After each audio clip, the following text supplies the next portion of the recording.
बिहार के राजनीति में आज एक नया प्रोपगेंडा सामने आया है। प्रोपगेंडा है चिराग पासवान को लेकर के तरह तरह की चर्चाएं चल रही हैं। बात तो ये हो रही है कि चिराग पासवान को ये समझ आने लगा था कि अब बिहार में सबसे बड़ा लीडर मैं ही हूं, लेकिन उनको ये पता नहीं था कि भाजपा छोटे छोटे दल को कुचलने के लिए, उनको खत्म करने के लिए जानी जाती है। शायद ऐसा ही कुछ बिहार में चिराग के साथ भी हो रहा है। आइए इस पर बात करते हैं हम अपने editor in chief Dnyaneshwar Gautam sir से, जो अभी मोतिहारी आए हैं, कुछ दिन पहले ये दिल्ली में थे। इन्हीं से जानते हैं कि चिराग पासवान को लेकर के जो बातें बाजार में चल रही हैं, जो सियासत के गलियारों में हलचल तेज हो गई है, क्या कुछ है, माजरा क्या है, मसला क्या है, किसके कद को बढ़ाने की कोशिश है, किसे कमजोर करने की कोशिश है, किस दल को तोड़ने की कोशिश जारी है, इन्हीं सब चीज़ों पे बात करते हैं। स्वागत है सर आपका। धन्यवाद पुरुषोत्तम। कुछ दिन पहले से लगातार तमाम news channel, political strategist, psephologist Chirag Paswan बहुत बड़े लीडर, मुख्यमंत्री का चेहरा होंगे बिहार में, नीतीश को साइड कर दिया जाएगा, भाजपा उनको लेकर के आएगी, भाजपा अलग गेम खेल रही है, प्लान ए प्लान बी, मतलब एकदम से लग रहा था कि ईस्ट और west Chirag is the best वाली बात थी।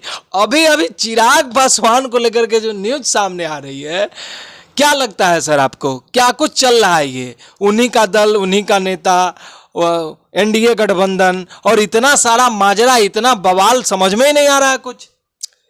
देखिए पुरुषोत्तम, जब राजनीति में आपका कद आगे बढ़ेगा जी, तो इस तरह की जो स्थितियां हैं वो स्थितियां पैदा होंगी, और तमाम तरह की छोटी बड़ी चीज़ें जहां आपका इन्वॉल्वमेंट रहा हो या ना रहा हो, है ना, वैसी चीज़ों को प्रोपोगेट किया जाता है। अभी 2025 में चुनाव होना है बिहार का, और बिहार के चुनाव में इस बार मुझे लगता है कि पिछले 25-30 वर्षों में जो स्थिति पहले कभी नहीं दिखी होगी, वो स्थिति इस बार आपको दिखेगी। कारण ये, राष्ट्रीय जनता दल अपनी पूरी ताकत के साथ, चूंकि तेजस्वी ने सपना देखा मुख्यमंत्री बनना है बिहार का, जनता दल यूनाइटेड, नीतीश कुमार, जिनको कि मैं व्यक्तिगत तौर पे उनको सत्ता का नमक कहता हूँ, कुछ जहाँ रहेंगे वहीं भोजन सुस्वादु होगा, अन्यथा फीका रह जाएगा।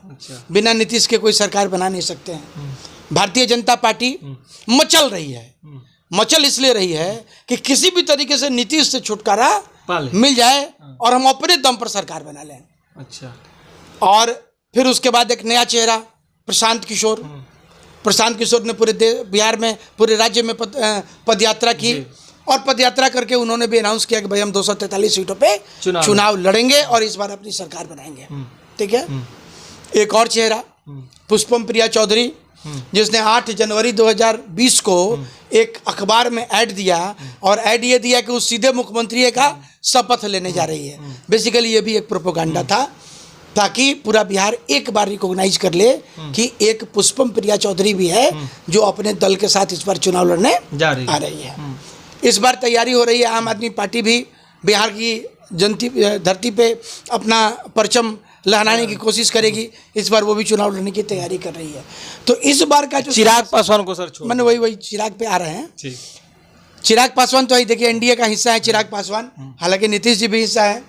चिराग पासवान की चर्चा मैंने इसलिए छोड़ दी कि इन जितने भी नामों को मैंने आपको बताया, उन सब में धुरी का काम कहीं ना कहीं चिराग कर रहे हैं। और आप देखिएगा, प्रशंसा भी होती है तो चिराग की ही होती है, विरोध भी होता है तो चिराग का ही होता है। और ऐसे भी राजनीति में हम ये मान के चलते हैं कि जब आपका विरोध बढ़ जाए तो आपको ये मान लेना चाहिए कि आपकी ताकत बढ़ रही है, तो चिराग की ताकत बढ़ रही है। और चिराग के मामले में जो जैसे अभी कोई राकेश सिंह हैं, जो कि भारतीय जनता पार्टी के नेता हैं, और उन्होंने ही शायद केस किया है और कंप्लेन भी किया है कि चिराग पासवान के ऊपर रेप का चार्ज है, तो उन्होंने ये जानकारी छुपाई है। देखिए, अभी तक उसकी गहराई में हम लोग भी नहीं पहुंचे, लेकिन चुनाव के समय में ये जो कहानी है, इस तरह की कहानियां निकल के सामने आती हैं और नेताओं को डिफेम करने की कोशिश होती है। भारतीय जनता पार्टी में मुझे लगता है पुरुषोत्तम की all is not well. Bharatiya Janata party में, क्योंकि मैं दिल्ली में था, अभी तो संघ के कुछ बड़े जो कद्दावर लोग हैं उन लोगों से मेरी मुलाकात हुई तो उन्होंने कहा कि भाई संघ का तो सीधा सीधा फार्मूला है, नो पॉलिटिक्स आफ्टर 75। तो मोदी को भी गद्दी छोड़नी पड़ेगी। अच्छा, 75 साल की उम्र पूरी मतलब ये भी बात चल रही है, नो पॉलिटिक्स आफ्टर 75। अच्छा, ये बात आप समझ लीजिए। 75 के बाद जो है ये मोदी के लिए बहुत कठिन परिस्थिति आने वाली है और संघ तो बिल्कुल इस पर कोई समझौता करने को तैयार नहीं दिख रहा है। Who after Modi? अभी आप ये समझिए, अभी पूरे देश की राजनीति खास करके जहाँ जहाँ चुनाव हो रहे हैं वहाँ की राजनीति में भारतीय जनता पार्टी के 2-3 विंग हैं, है ना, वो विंग काम कर रहे हैं। एक विंग नरेंद्र मोदी का अपना विंग है, वो सत्ता से अपनी पकड़ छोड़ना नहीं चाहते। वो चाहते हैं कि इस बार हम अपना जो मेरा कार्यकाल है कार्यकाल पूरा करके जाएं। संघ कहता है नहीं, 75 के बाद तो इस्तीफा देना पड़ेगा, दूसरा कोई आएगा। एक और धड़ा जो है जो चाहता है कि अब मोदी के बाद सत्ता हमारे हाथ में आ जाए, ठीक है, वो संघ के साथ भी है। और दूसरा मोदी का जो अपना प्रभाव है उसको भी काटने में लगा हुआ है कि जहाँ काम से हाँ कि जहाँ मोदी का नितिन गडकरी की बात, जहाँ मोदी का अपना वर्चस्व है उस वर्चस्व को हटा के हम करें। देखिए, नितिन गडकरी की बात आपने कही, नितिन गडकरी तो एक बात तय है कि भारतीय जनता पार्टी में आज की तारीख में भी इंक्लूडिंग मोदी, नितिन गडकरी सबसे योग्य व्यक्ति हैं और ये प्रधानमंत्री के लिए, और ये कहने में कोई गुरेज नहीं है क्योंकि नितिन गडकरी एक विजनरी लोग हैं, लब्बो लुआब नहीं देते हैं, जो बातें हैं वो प्रैक्टिकल रूप में कहते हैं। मतलब इंडियन पॉलिटिक्स में लॉन्ग टर्म सस्टेन करना है तो नितिन गडकरी को प्रोजेक्ट करना होगा, करना चाहिए, करना होगा नहीं होगा ये तो इतनी दावे के साथ मैं नहीं कर रहा हूँ, लेकिन मुझे लगता है कि करना चाहिए। और अगर आप ऐसा करेंगे तो भारतीय जनता पार्टी को उसका लाभ मिलेगा और निश्चित तौर पे मिलेगा।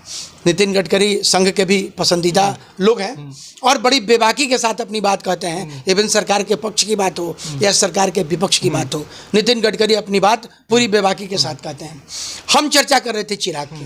देखिए, चिराग का जो कद बढ़ रहा है उस कद से जितने भी दल हैं उन सबों को बहुत बेचैनी है। भारतीय जनता पार्टी में भी प्रो मोदी जो लोग हैं वो चिराग को पसंद करते हैं, जो एंटी मोदी लोग हैं वो चिराग को पसंद नहीं कर रहे हैं। क्योंकि हम लोगों ने पहले भी चर्चा की थी, मोदी और चिराग के बीच में एक दूसरे तरह का बॉन्डिंग देखा जाता है। आप देखिएगा कि जब भी चिराग और चिराग और मोदी जब आमने सामने होते हैं तो कोई व्यक्ति जो न चिराग को जानता हो न मोदी को जानता हो तो उसको अगर आप वो तस्वीर दिखाएंगे तो यही कहेगा कि भाई ये पिता पुत्र दोनों, मैंने इस तरह की बॉन्डिंग दिखती है, इस तरह की चेहरे पे फीलिंग दिखती है। तो अच्छा, दूसरा आपको एक चीज़ और बता दें कि रामविलास पासवान जी जब राजनीति में थे उस समय भी नरेंद्र मोदी के साथ उनकी ट्यूनिंग बहुत अच्छी थी।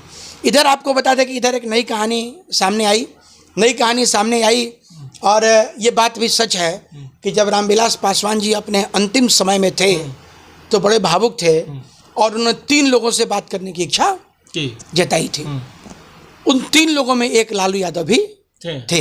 एक लालू यादव थे, एक शरद यादव थे और एक और भारतीय जनता पार्टी का कोई नेता थे, मैं नाम भूल रहा हूँ। लालू यादव से जब रामविलास पासवान ने बात की तो उन्होंने कहा कि अब मैं चिराग को आपको सौंप रहा हूँ। और सच्चाई तो यह है पुरुषोत्तम की दोनों रोने लगे। अच्छा, रामविलास भी रोने लगे, उधर से लालू भी रोने लगे। और उसके बाद आपको याद होगा कि लालू ने एक बयान दिया था कि अब मेरे 2 नहीं मेरे 3 बेटे हैं।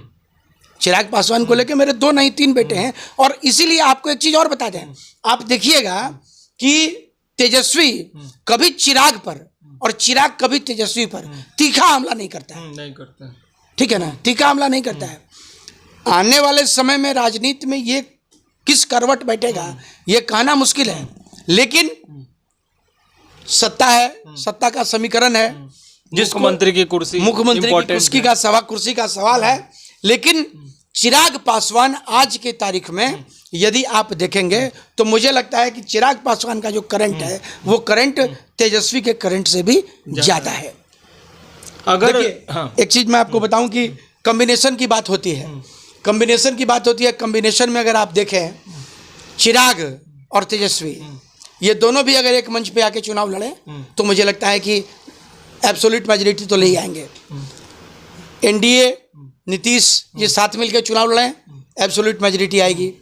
नीतीश जी राष्ट्रीय जनता दल मिलकर चुनाव लड़ें तो भी एब्सोल्यूट मेजॉरिटी आ जाएगी। ठीक है, तो कॉम्बिनेशन कई हैं और सबसे सेफ कॉम्बिनेशन जो है वो सबसे सेफ कॉम्बिनेशन नीतीश जी के को साथ लेके ही है। बिना नीतीश जी के बिहार में सरकार बनेगी ऐसा कुछ नहीं है। आज आपको बता दें, मैं अपने दर्शकों को ये बताना चाहता हूँ, कल मैं फेसबुक लाइव में था, अभी आपको बता दें कि देश का चौथा राज्य है बिहार जहाँ खेल विश्वविद्यालय की स्थापना हुई, स्पोर्ट्स यूनिवर्सिटी राजगीर में जो बना, उसमें फुटबॉल के लिए अलग स्टेडियम, हॉकी के लिए अलग स्टेडियम, क्रिकेट के लिए अलग स्टेडियम। वो विजन नीतीश जी का 750 करोड़ की लागत से वो बना। तो नीतीश जी का एक अपना विजन है और नीतीश जी अपने विजन के हिसाब से काम करते हैं। चिराग पासवान बिहार की राजनीति में एक मजबूत चेहरा बन के उभरे हैं, इसमें कहीं कोई दो राय नहीं है। और एक चीज मैं आपको और बता देता हूं कि Bharatiya Janata party headed by Modi कभी भी चिराग मोदी से अपने आप को अलग नहीं करेंगे, एकदम स्पष्ट इसको मान लीजिए। फिर ये बातें चल रही है कि मोदी के चाणक्य अमित शाह सांसदों को तोड़ने में लगे हैं और चिराग पासवान के 3 सांसद टूट जाएंगे। और फिर ये भी बातें अब चलने लगी है। अच्छा, तो बहुत सारे लोग थे जो कह रहे थे कि 1 दिन में बहुत बड़ा खेला हो जाएगा, 2 दिन में खेला हो जाएगा। कहीं कुछ नहीं होगा पुरुषोत्तम, ये बात आप ध्यान रख लीजिए। ये तो यूट्यूब चैनल्स की पशुपति पारस का मिलना अमित शाह के साथ, पशुपति पारस का मिलना अमित शाह के साथ, देखिए क्या है ना, आप राजनीति में एक हिसाब को समझ के देखिए। एक को काटने के लिए दूसरे को तैयार करके रखा जाता है ना। गर्दन पे तलवार हमेशा लटका के रखा जाता है। और भारतीय जनता पार्टी इस काम में उसको महारत हासिल है। जितने भी क्षेत्रीय दल हैं उन सारे क्षेत्रीय दलों पर उसने तलवार लटका के रखा है। एक को क्षेत्रीय दल है नीतीश कुमार, जनता दल यूनाइटेड, जहाँ बीजेपी को नतमस्तक होना पड़ता है और नीतीश जी अपनी राजनीति में उन पर भारी पड़ते हैं। तो हम चिराग की चर्चा कर रहे थे। एक सवाल है कि अगर लेटरल एंट्री का मुद्दा ना होता, SC ST कोटे के अंदर कोटे का मुद्दा ना होता, वक्फ बोर्ड का मुद्दा ना होता, तो शायद चिराग का जो अभी स्टारडम चल रहा है, यूं कहें विरोध और उनका पक्ष सब कुछ देखने को मिल रहा है, ये नहीं दिखाई। एक चीज आप खूब अच्छे तरीके से समझ लीजिए पुरुषोत्तम, कि चिराग कुछ भी बोलते हैं तो उनके बोलने में भारतीय जनता पार्टी की सह होती है।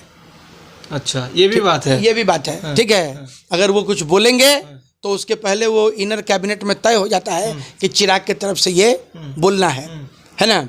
और राजनीति का जो खेल है, दिल्ली के सत्ता के गलियारों में जब आप घूमेंगे तो आपको पता चलेगा हाँ कि साम दाम दंड भेद, हाँ सारी नीति। चिराग नहीं बोल रहे हैं।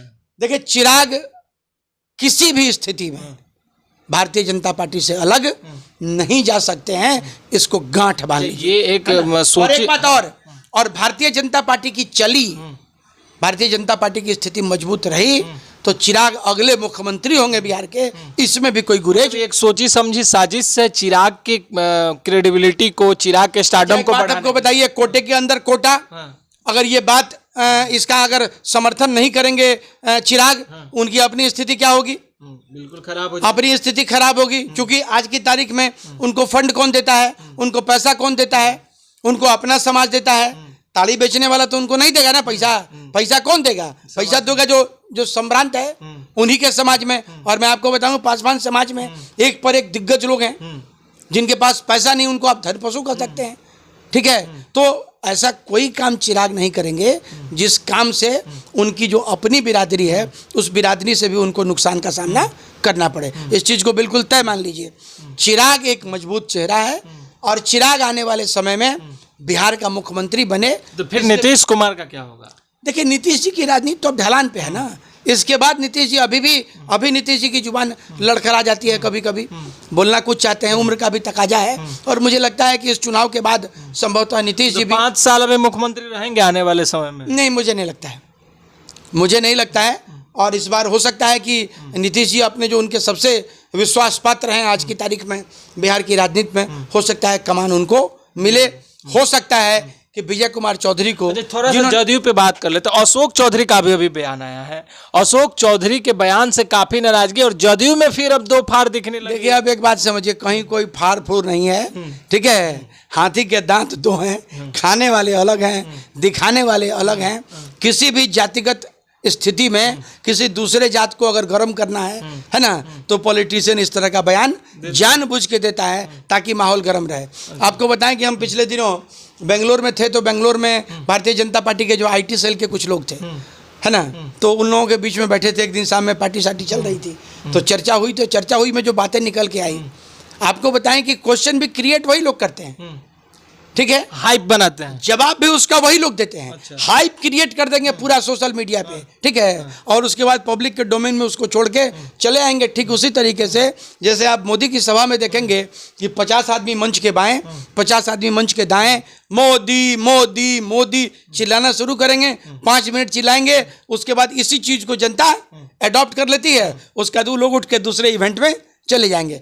तो देखिए ये सारा इवेंट का खेल है, ये जो सारा है ना सब कुछ, आज की तारीख में कौन क्या बोल रहा है, किस तरीके से बोल रहा है। अब अशोक चौधरी के बारे में आप कहते हैं कि अशोक चौधरी भूमिहार के विरोध में बोलेंगे, घर में बेटी जो है वो भूमिहार परिवार में उसकी शादी हो गई, है ना, टिकट मिल गया उन्हीं के बदले, ठीक है, उन्हीं के बदौलत और टिकट मिल गया, टिकट मिल गया, और भूमिहारों का समर्थन नहीं होता तो चुनाव नहीं जीतते, जैसी स्थिति प्रिंस राज ने क्रिएट कर दी थी वहां, है ना। तो ये सब क्या है कि देखिए सोए हुए को जगाने का तरीका, सोए हुए को जगह, चुनाव आ रहा है ना, चुनाव आ रहा है ना। वो एक मैं शायद शेर का नाम भूल रहा हूँ कि भाई एक शेर उन्होंने कहा था कि सरहद पे तनाव है, हाँ, कहीं देश में चुनाव तो नहीं, कहीं देश में चुनाव तो नहीं। तो आप ये समझिए कि चुनाव का समय आ रहा है और इस तरह की तमाम चटपटी खबरें जो है अभी आपको देखने को मिलेंगी। दूसरा ये है यूट्यूब पे जो हमारे दर्शक हैं, है ना, उनको इस तरह की खबरें बड़ी अच्छी लगती हैं, इससे उनके व्यूवर्स बढ़ते हैं, तो लोग तरह तरह का मसाला लेके आ रहे हैं। लेकिन मुझे लगता है एकदम तय मान के चलिए, चिराग पासवान किसी भी स्थिति में भारतीय जनता पार्टी को छोड़ के अलग नहीं होंगे। भारतीय जनता पार्टी का चॉइस चिराग पासवान को बिहार का मुख्यमंत्री बनाना है, और बीजेपी अपने उस पॉलिटिक्स में लगा हुआ है। धन्यवाद सर। तो आपने देखा कि ये भी एक इवेंट है, और इवेंट मैनेजमेंट का जो खेल बिहार में चल रहा है, सोए को जगाने का, एक जाति दूसरे जाति के पर भड़काऊ बयान देना, फिर उसके समर्थन में बोलना, और इन सब के बीच चिराग पासवान के बढ़ते हुए कद में कहीं ना कहीं भाजपा का साथ उनको मिल रहा है। आने वाले समय में चिराग पासवान बिहार के मुख्यमंत्री हो सकते हैं, वो भी भाजपा उनको प्रमोट कर रही है। बाकी सब कुछ जो चल रहा है वो दिखावा है, आगे क्या कुछ होगा, ऐसा कुछ खबर आता है बिहार पॉलिटिक्स में बड़ी टूट, तो उस पर हमारी पैनी नजर है, हम आपको दिखाएंगे। बने रहिए आप हमारे साथ, देखते रहिए फाइनल पोस्ट। पुरुषोत्तम को दीजिए इजाजत। हाँ, मेरे चैनल को लाइक, शेयर और कमेंट जरूर कीजिएगा।